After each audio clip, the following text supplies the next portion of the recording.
So I've got a morning class this morning at the Desert Botanical Garden in Phoenix. Starts at 8:15. It's the sunrise Tai Chi class, and so I know that today I've got the Tai Chi at the garden, and then I've got a running fitness class that I teach in the afternoon, and then I have a Tai Chi class I teach in the evening.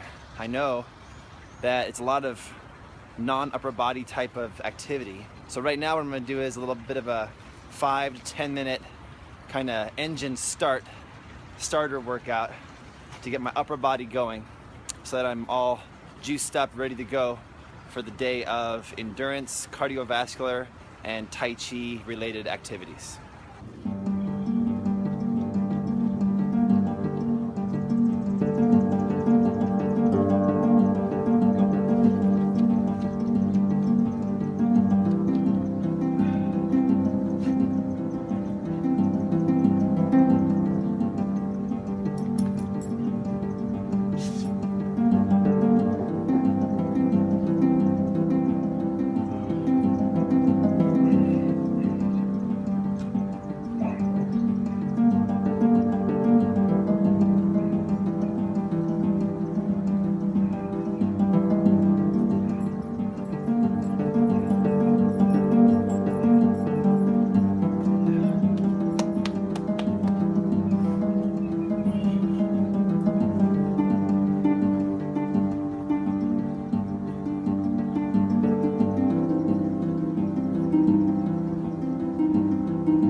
Okay, good warm up.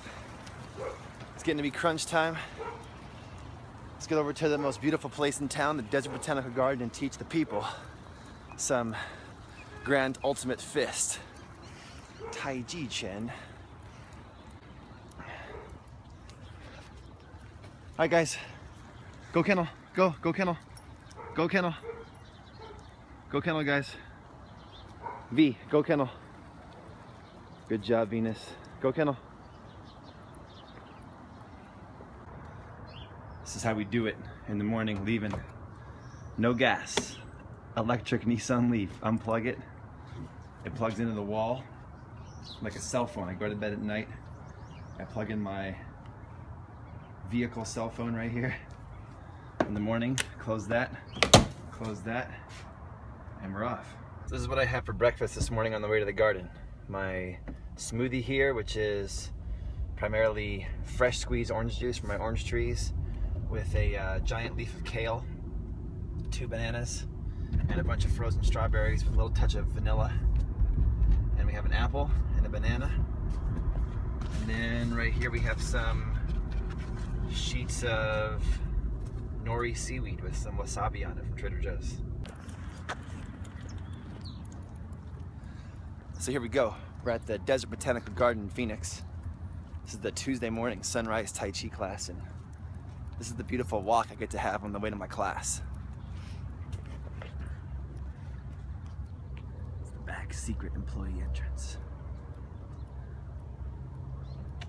Got some ironwood trees, some creosote bushes, some chuparosa, some nopalitos, aloe vera, some yucca, some jojoba, mesquite, palo verde in front of us. Nice. Great for the soul on the way to a nice Tai Chi class.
So my Tai Chi class is over, and typically what I do when I finish the class is I take about 20-30 minutes and I do a little walk around the garden and see what's growing. And not only does it make me feel good, but I get inspiration for my yard to plant some cool native and drought-tolerant plants, cactus, trees, things like that. So let's give you guys a little tour of what the botanical garden has to offer. Did you ever know there were so many different kinds of agave? That Queen Victoria agave looks really good. Here's a little agave tour. Each one is different shades of green, different shapes, different types of thorns and barbs on the leaves.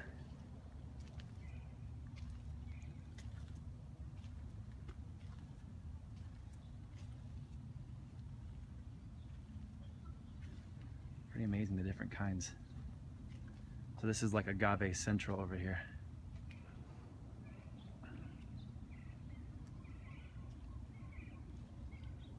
It's giving me inspiration to plant some more agave. And then look at this guy. This is a bujum tree, or a bujum cactus. Look at the size of that bujum. Those are so slow growing. It's like something like 1 foot a decade or something they grow, and that looks like a new one they just planted. They have it all tied off and letting it grow some roots, but that one's been there for years. And this monster is like 30 feet tall or something. I don't know about you, but I always think that Joshua trees and yucca, like the ones in front of me here, look like something out of Dr. Seuss's novels, Dr. Seuss's books. Like Horton, Here's a Who type cactus. Here's a really cool section of century plants and aloe. And if you thought that there was only one kind of aloe vera, you'd be wrong. Look at how those bees love those flowers. So look at the amount of varieties of aloe.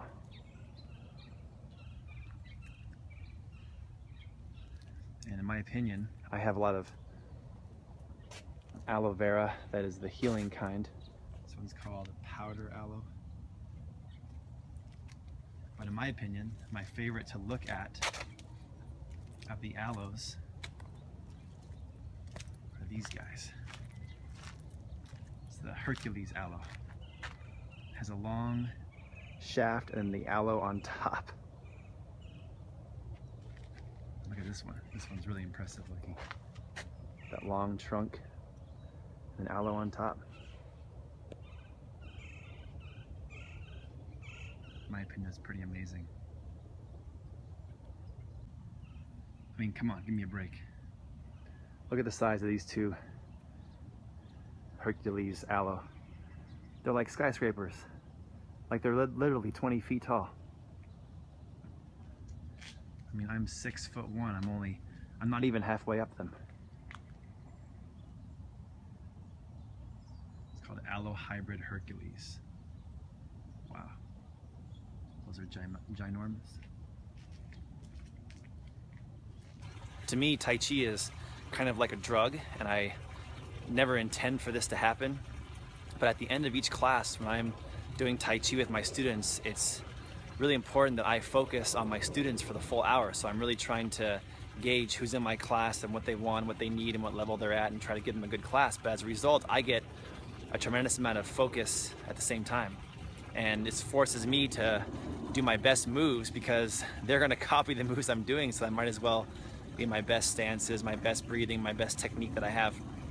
And afterward, when I walk around the garden, I almost feel high, like I'm on drugs, but I'm just on a good, relaxed, happy, oxygen-rich kick, you know what I mean? And so when I'm walking around the garden like this with a nice fountain behind me and beautiful plants everywhere, I really have some of my best thoughts. So I hope that there's something that you guys do. Let me know in the comments below if you do anything that enables you to have your best thoughts and come up with some good ideas about life. Here's the newest area of the garden that just opened up. I think it kicks ass. It's so beautiful. I think that it's almost like the garden for the past 30 years has been trying to figure out what looks best, what functions best, and what treats plants best, and they finally got it dialed in.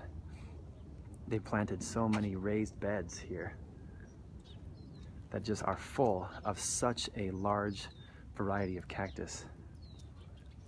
I mean, look at how many cactus they have in these raised beds. They go all the way up there. They have some bujums up there, some Palo Verde trees up there, and they've really done such a good job of putting a wide assortment of species of cactus and bush and tree, and it's so pleasant feeling to walk down at the same time. And at the end, got the Papago butte in the background and an enormous bujum tree I want to show you that is so unique looking. Look at this guy.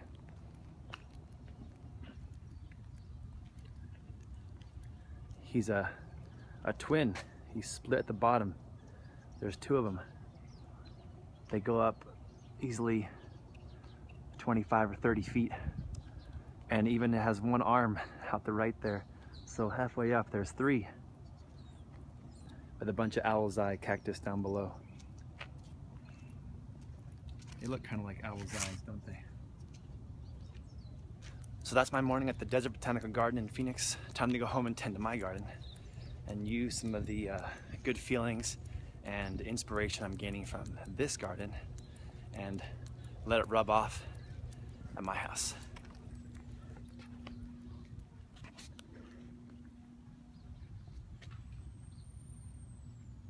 So we're in the garden, doing a little bit of gardening between classes. Gotta water some stuff up. And I always take this opportunity to get some sun at the same time, because I think that the bad reputation the sun has got lately in our culture is total BS. Everyone's afraid to go out in the sun because they might get skin cancer, but they sit inside watching television and in an office for 10 hours a day with UV protectant on the windows, and they still get skin cancer. So how is that possible? If you're avoiding the sun all day, you still get cancer. So I figure you gotta get your 20, 30, 40 minutes or more of sun a day. And gardening's how I do that. And check this out, I want to show you guys. You also get to enjoy seeing things like this grow in my outdoor refrigerator here. Oh yes, I grew these short, stout carrots this year, and this one looks really cool. See if I can get it to clear up for you guys. There we go, looking good. It's a little fat boy carrot. I like it.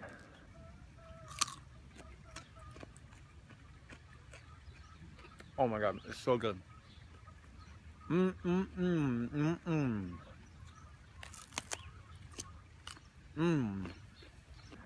hunt me a rabbit. Come on, you rascally rabbit. Here's some carrot tops for you. There you go, buddy. How's that? Chubs. There you go, Chubs.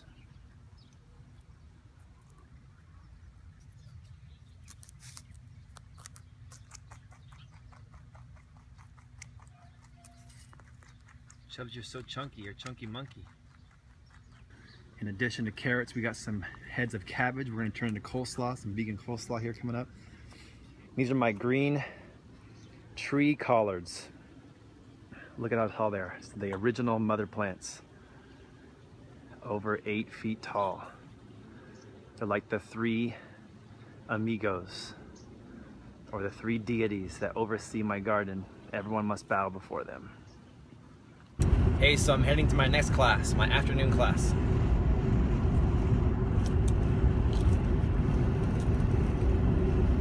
And this is a class I teach twice a week. It's a running class, a running club. I teach for the company called Axosoft. I run their fitness and exercise and wellness program. They call it AxoFit. So Axosoft's in Scottsdale. I do about 10 to 11 classes a week there. As you can see right now, I got my seaweed going on. I got my black grapes going on. And I got a little tangerine from my tree. So I'm ready. Quick energy, nutrients, ready for the workout with the Axosoft crew. And then after that, since I'll be all warmed up and blood pumping, I'll do my own workout at Axosoft when they all leave. And I'll pump it up Jake Mace style. I'll give you guys a little inside look of what I'm doing today for my workout.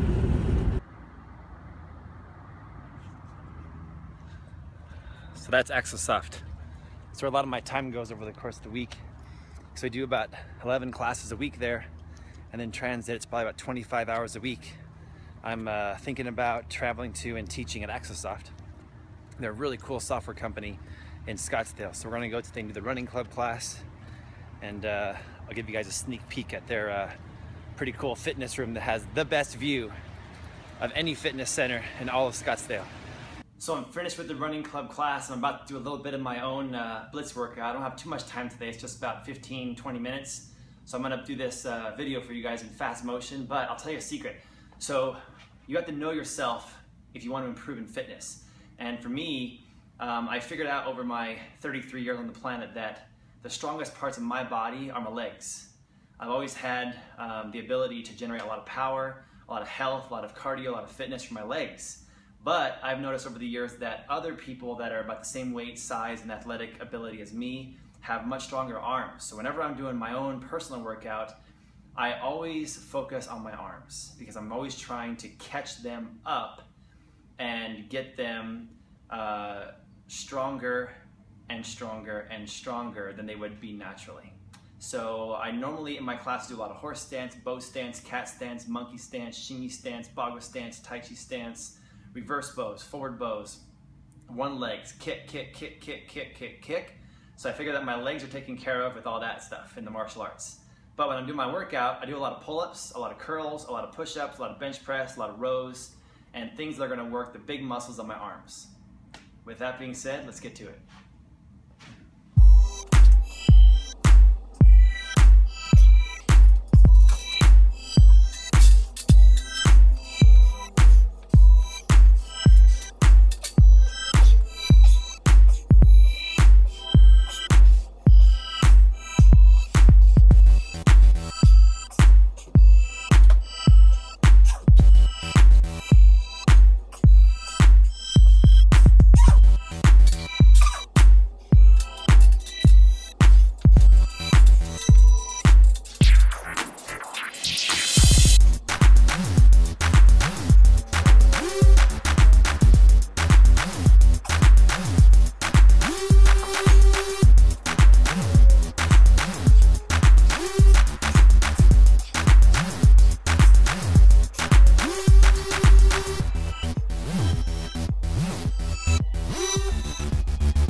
All right, there we go.